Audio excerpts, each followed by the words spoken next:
Hello there. This video is about riding an all-steel road bike from the 1970s. What is it like?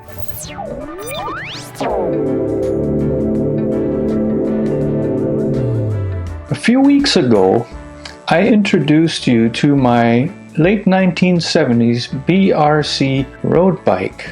It's an entry-level bike. You can find all the information in the video on the screen. I told you I was having loads of fun riding this bike, and I kind of promised that I was going to post a video about that. Today's video will show you my road bike in action. My name is George Schlacek. I am the one and only. The weather is good enough for a bike ride. I'm going for a bike ride. A bike ride. A bike ride. My bike is much heavier than probably any modern road bike. Yeah, so what?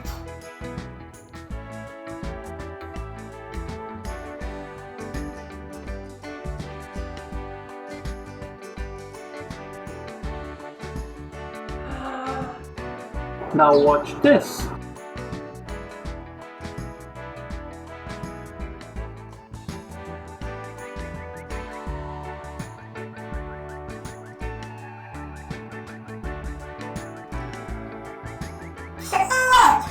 You broke the stand!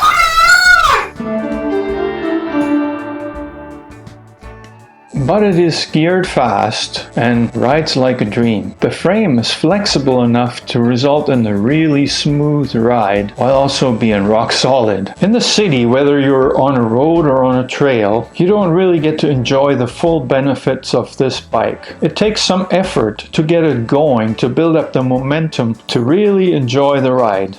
So in the city, you're always accelerating, decelerating, or you just slow down to a speed that you know is like way below its potential. Riding on these bike lanes and trails that constantly change, I don't get to use the full potential of my road bike.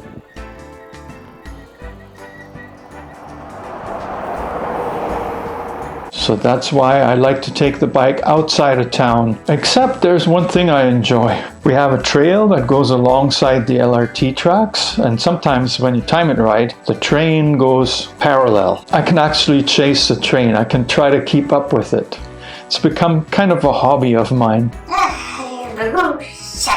Once outside the city though, on the open road, secondary highways, the bike really shows its strengths. You tend to fall into a rhythm. You shift up. You go a little faster. Maybe you shift up again.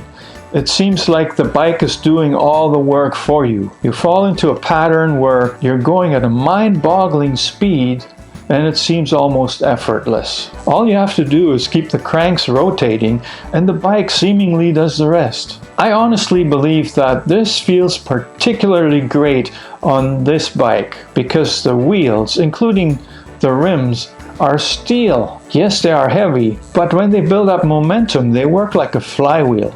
Keep you going and going, seemingly forever. Riding like this can give you a kind of high. I call it the zone. It's a state where I could stay forever.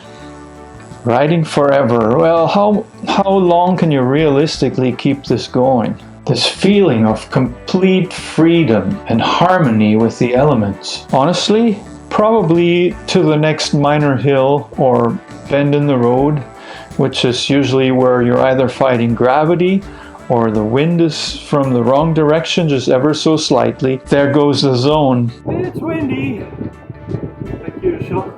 Some call that state hitting the wall, but I have found that the best strategy is not to give it any name or any attention for that matter at all. The best strategy is just to keep riding. You shift down and adjust your effort to the point where the riding becomes easier again. And you know that before long, it will feel great again. How do you know that? It's a bike ride. See, I'm a touring cyclist at heart, a cycling traveler if you want. Had you told me 3 years ago that I would be riding a road bike, lean and mean with no luggage, down country highways at mind-boggling speeds, I would have told you, well, sounds nice, but that's not really my thing. And then this ancient all-steel road bike popped up in my life, and now I'm hooked. I like to push the limits. Last year I did a 400-kilometer ride over 2 days with this Iron Horse. The ride would have been closer to 430 kilometer if it hadn't been for a flat tire 30 kilometers from home. So I'm pushing the bike. Just want to get over there because, yeah, what I was hoping wasn't going to happen. Of course it happened. A flat tire. And you know, thanks to my optimism, I didn't bring a spare tube. All I have is a patch kit. The ride is documented in my 2 videos, Old Fart Challenge. There are 2 parts. Ending that challenge with a flat tire and a ride in somebody's car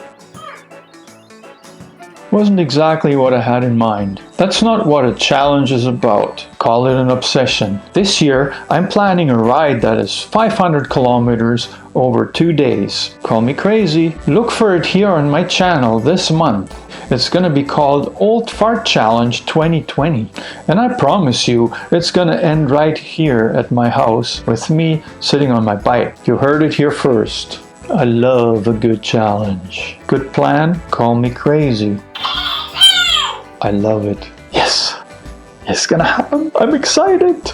I'm gonna go on a bike ride, a big one. 2 days, nothing but riding. Leave me some feedback. We still have a pandemic, but tourism, slowly but surely, at least local tourism, is being encouraged again. On a bicycle, I probably don't even travel as far as most people go with their cars. 2 days, nothing but riding. Call me crazy. That's like the coolest thing ever. No, the coolest thing ever is a 2-3 months bike tour. That'll come.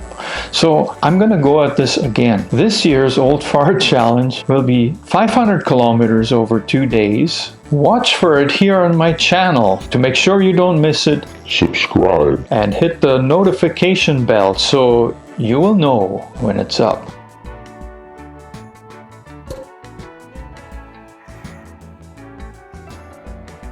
I want to take this bike on a 500 kilometer ride stretched over 2 days coming up. And you're going to see it here on this channel. Old Fart Challenge. Do I look like an old fart? I love a good challenge. I love a good challenge. Do you have challenges for me? Tell me about them. Tell me about them in the comment section. I'm crazy. Go all out.